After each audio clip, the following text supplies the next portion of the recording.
Quero subir uma serrinha tranquilo sem morrer no final, ou ser guinchado no final. Esse é o comentário do Robson Sullivan.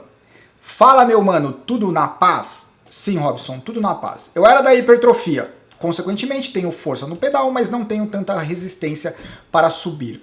Qual seria a sua dica para melhorar meu pedal? Eu coloquei uma dica aqui para ele, mas eu resolvi fazer esse vídeo para dar uma aperfeiçoada nessa dica, porque eu acho que esse desejo de subir uma serrinha, subir uma montanha de forma mais encaixada, consistente, saber o que você está fazendo, é um desejo de várias pessoas. Algumas pessoas entram na subida muito forte, algumas pessoas entram na subida muito conservadoras, algumas pessoas morrem no final, algumas pessoas chegam no final com energia sobrando. Qual seria o processo para tentar encontrar, primeiro, intensidade consistente ao longo da subida? Após ter descoberto qual que é a intensidade consistente, daí você pode começar a brincar. Vou forçar no começo, vou forçar no meio, vou forçar no final. Falar sobre isso. Antes de falar sobre isso, Gustavo Mendes. Samuca, manda um salve para mim no próximo vídeo. Sou seu fã. Um salve, Gustavo. Obrigado por assistir aos vídeos. Espero que você esteja assistindo o vídeo, certo? Qual que é a sugestão? Primeiro, tem um fenômeno que todo mundo, quando vê uma subida, ou a pessoa fica em pânico ou a pessoa força o ritmo. Dificilmente você vai pedalar com alguém, com um grupo, com um amigo, ou talvez você seja esse amigo que é empolgado ou tem medo da subida. A pessoa vê a subida, quando a pessoa tem medo, a pessoa vê a subida. De olhar a subida, a pessoa já deixa a marcha mais leve. O empolgado, de olhar a subida, o cara já começa a acelerar. Escolha uma subida que você conhece e que você consiga ir nessa subida pelo menos uma vez a cada 2 semanas. Qual é a extensão dessa subida? Pelo menos 4 minutos ininterruptos. Você pode ter variação de inclinação, mas ininterrupto. Não mais do que 20 minutos. Menos do que isso, é difícil você ter tempo para aguçar a sua percepção de esforço. Mais do que 20 minutos, você pode entrar numa fadiga, não por falta da qualidade da subida, mas por falta de preparo físico. Porque para fazer uma subida bem feita de 20 minutos, o cara tem que estar bem treinado. Primeiro, descobrir qual é a cadência ideal para sua subida. Eu costumo falar da cadência funcional. O que é a cadência funcional? É a melhor relação entre a quantidade de pedalada, o número de pedaladas por minuto e a força aplicada. Tanto para quem usa medidor de potência, frequência cardíaca, sensação subjetiva de esforço, é importante lembrar o seguinte: a sua cadência funcional, ela sofre influência da subida, se é no plano, se você está a favor do vento, contra o vento. Eu já fiz alguns vídeos falando sobre isso. A sua cadência funcional, ela não é um número fixo para qualquer situação. As pessoas... por isso que a cadência é importante. Você tem que observar a cadência. Qual que é a cadência funcional? Quando você está pedalando e você sente que está tudo encaixado, a quantidade de movimento e a força que você está fazendo, existe uma sincronia, existe eficiência. Daí toda vez que você sente que existe essa eficiência, você olha para a cadência. 85, 85, 90, 85, 90, 85, 90. Cadência funcional 85, 90. A favor do vento, no plano. Só que daí você tem que voltar. Daí no contra o vento, você estava fazendo 85, 90. Estranho. Ou eu estou fazendo muita força, ou eu estou com a sensação que eu estou girando muito, já não está mais eficiente, não está mais a cadência funcional. Então, em vez de 85, 90, você passa para 80, 85. De repente você fala, opa, 80, 85 tá bacana.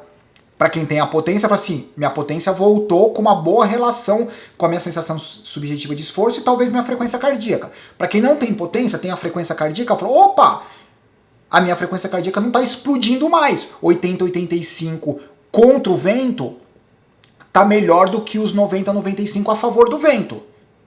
Esses ajustes é o que faz a diferença entre os atletas que conseguem identificar o ambiente e ajustar as características. Acontece a mesma coisa na subida. Quando você entra na subida, dificilmente a sua cadência funcional, a sua melhor cadência 85, 90, dificilmente essa cadência vai ser a sua melhor cadência funcional na subida. Então o que você precisa fazer? Ser conservador. Qual que é o treino da subida? Pega lá a sua subida de 4 a 20 minutos. Primeiro, faça 70% do que você faria. Seja potência, frequência cardíaca, sensação subjetiva de esforço. Isso quer dizer que é uma subida fácil. O que você vai tentar fazer? Primeiro, qual que é o RPM que permita com que você faça 70% do seu esforço máximo e você sente que essa cadência ela tem uma boa conexão com a intensidade? Você não está pedalando quadrado, fazendo força, você não está girando que nem um ventilador, você está pedalando que nem um profissional. Sabe a pedalada? Encaixada, bonita. Sente que tem essa conexão. Cadência, intensidade. Cadência e intensidade. Esse treino não é para fazer com alguém. Se você fizer com alguém, vira competição. Se você fizer num lugar que tem muita gente passando, você vai querer fazer caçador de treino. Esquece. Vai num horário que não tem ninguém. Puta, Samuca, é perigoso ir num horário que não tem ninguém, porque senão você é roubado. Esse é o problema, certo? Enfim, encontre uma forma de você conseguir fazer e se concentrar em você. 70% da intensidade, cadência. Lembra que você tem que voltar para a mesma subida. Se você for em outra subida na mesma duração, o RPM vai ser diferente. Depois de 2, 3 vezes que você fez isso, você fala assim, ok, esse é o meu RPM, a 70%. Qual que é o próximo passo? Divide essa subida em 3 sessões. Começo, meio e fim. Primeiro ponto que você vai aumentar a intensidade na sessão do meio. Em uma semana. Sessão do meio. Começa a 70%, faz o meio a 80%, 90% e vê o quanto isso comprometeu a sessão final. O terço final. Se comprometeu o terço final, você tem que acelerar menos aqui no meio. Daí você começa a descobrir qual que é o seu teto de variação de intensidade.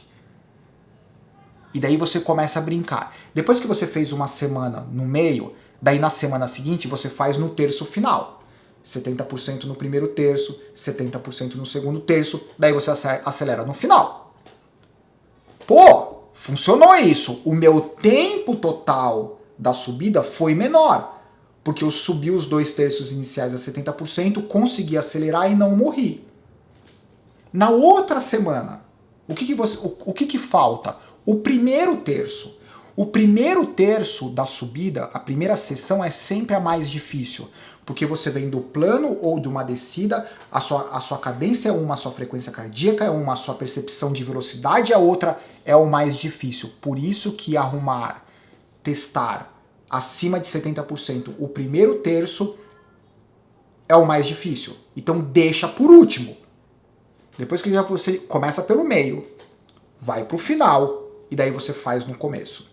Quando você fizer do começo, faz no começo acima de 70% e termina o segundo e o terceiro terço a 70%. Por quê? Se você fizer o começo mais forte, faz o final a 70% e você acelera o final, daí você quebra. Você quebrou porque você fez no começo ou porque você fez no final. Não faça alteração em 2 trechos na mesma semana, porque senão você não vai ter certeza qual é o trecho que comprometeu a subida. Você pode correlacionar que foi o trecho final, porque no trecho final você cansou, mas você não sabe se isso foi a sobrecarga do primeiro trecho. Esse treino, você tem ferramentas para treinar pelo menos 1 ano, porque lembra, você vai fazer 2, 3 semanas subindo 70%, até você ter certeza que você encontrou o RPM, eficiência, consistência. Daí você começa a brincar com o trecho final, com o trecho intermediário, variação no trecho intermediário, daí você acerta. Daí você começa a brincar com o trecho final, daí você começa a brincar com o primeiro trecho. Depois que tudo isso está resolvido, daí você passa para 2 trechos. Eu vou começar forte, voltar para 70%, e daí eu vou terminar forte. E tem um outro passo que eu não vou começar mais a 70%, porque eu tô acertando tudo. Eu vou começar a 80%. Então o meu básico não é mais 70%, é 80%. Esse método, eu tenho certeza absoluta que você melhora tão rápido quanto subir na raça? Não. Qual é o problema de subir na raça? Você não consegue replicar a estratégia. Em treinamento, tudo aquilo que você não consegue replicar é muito difícil de você conseguir ter consistência. Lembra, nada vai te entregar mais resultado que consistência. É todo dia que você está disposto a ser raçudo? Não. É todo dia que você pode usar ferramentas e o seu histórico para ser estratégico? Sim.